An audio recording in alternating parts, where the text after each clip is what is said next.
सोचो एक ऐसा देश जहां बैंकिंग, इंश्योरेंस, एयरलाइंस और माइनिंग सब सरकार के हाथ में हो, कंपटीशन जीरो, इनोवेशन गायब और सर्विस स्लो मोशन मोड में। ये था इंडिया का पुराना सीन। और आज भी कुछ लोग कहते हैं that India was beautiful, but seriously was it? क्योंकि आज जिस ट्रांसफॉर्मेशन की बात हम करने वाले हैं उसे सुन के शायद आपके विचार बदल जाए। और हाँ, अगर आपके दोस्त भी ऐसा सोचते हैं या ऐसा आपको बोलते हैं तो उनके साथ ये वीडियो जरूर शेयर करना और कमेंट करके बताना ना भूलना, वॉज इट ब्यूटिफुल देन और इज इट ब्यूटिफुल नाउ? नमस्कार दोस्तों, मैं हूं रानो सिंह और आप देख रहे हैं द पैम्पलेट। दोस्तों, एक जमाना था जब इंडिया की इकोनॉमी सरकारी मोनोपोलीज के जंगल में फंसी हुई थी, जहां हर चीज स्लो, इनएफिशिएंट और आउटडेटेड लगती थी।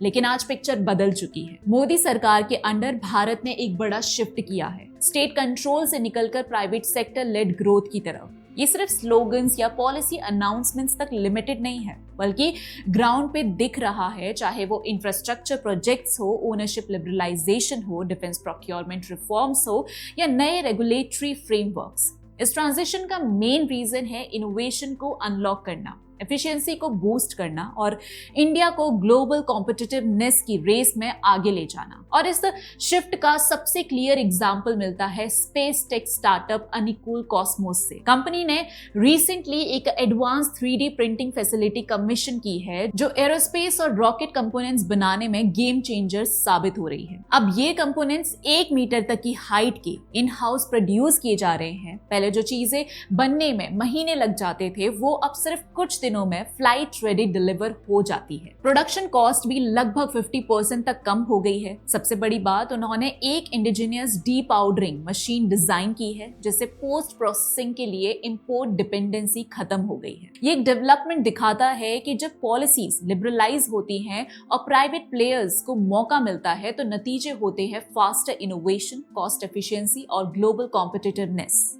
ये ट्रांसफॉर्मेशन सिर्फ एक सेक्टर तक लिमिटेड नहीं है, इसके पीछे एक पॉलिसी टूलबैक्स है जो मोदी सरकार ने सिस्टमैटिकली डिप्लॉय किया।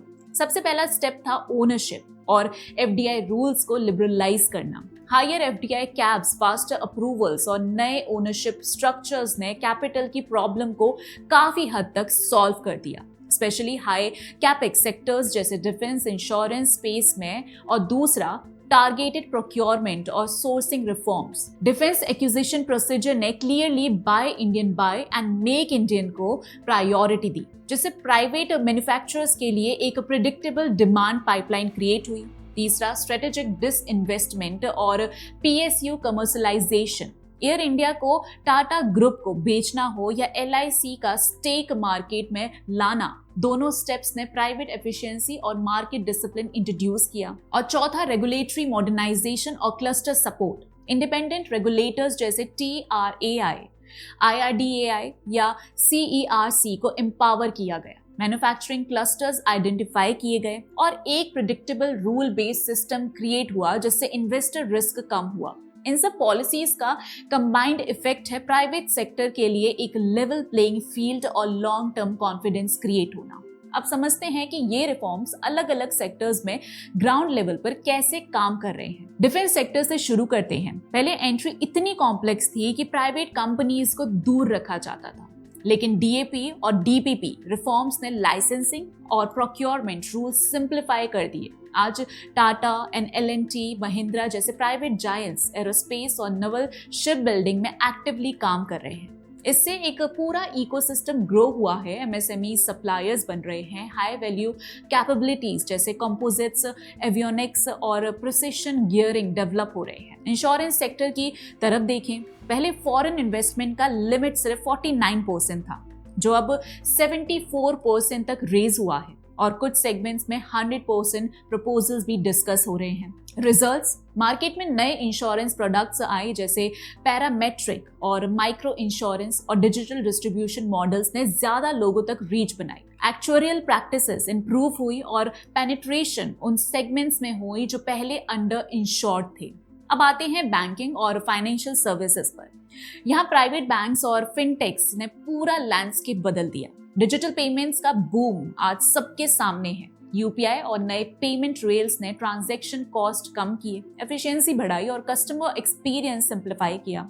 प्राइवेट लीडरशिप ने इस सेक्टर को नॉट जस्ट मॉडर्न बल्कि ग्लोबली कॉम्पिटिटिव बना दिया। और फाइनली एविएशन, पावर और माइनिंग। एयर इंडिया के स्ट्रेटेजिक डिसइन्वेस्टमेंट से प्राइवेट कैपिटल और मैनेजमेंट प्रैक्टिसेस आए जो फ्लीट मॉडर्नाइजेशन और सर्विस क्वालिटी इंप्रूव कर रहे हैं। रिन्यूएबल एनर्जी में प्राइवेट डेवलपर्स ने एग्रेसिवली इन्वेस्ट करके सोलर और विंड पावर को एक्सपेंड किया। माइनिंग सेक्टर खोलने से नए प्लेयर्स आए, टेंडरिंग और टेक्नोलॉजी इन्वेस्टमेंट बढ़ा और रॉ मटेरियल बॉटलनेक्स कम हुए, जो डायरेक्टली मैन्युफैक्चरिंग सेक्टर को सपोर्ट करता है।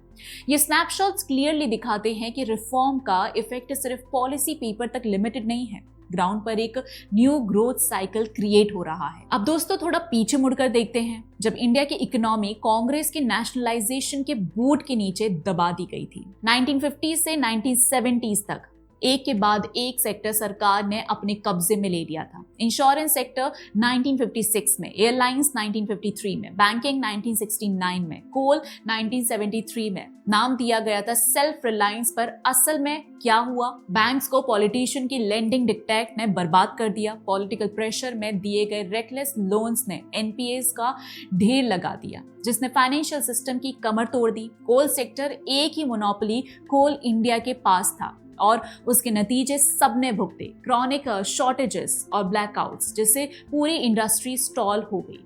एयरलाइंस का हाल और भी खराब था। एयर इंडिया और इंडियन एयरलाइंस दोनों ही ब्लोटेड लॉस मेकिंग मोनोपोलीज बन गए। सर्विस घटिया, डिलेज आम बात और रेड टेप की वजह से इनकी रेप्यूटेशन जीरो हो गई। इंश्योरेंस सेक्टर में एलआईसी को सोल गेटकीपर बना दिया गया। रिजल्ट, इनोवेशन का गला घोट दिया गया और कंज्यूमर्स को सिर्फ एक ही चॉइस मिलती थी। पैटर्न बिल्कुल क्लियर था।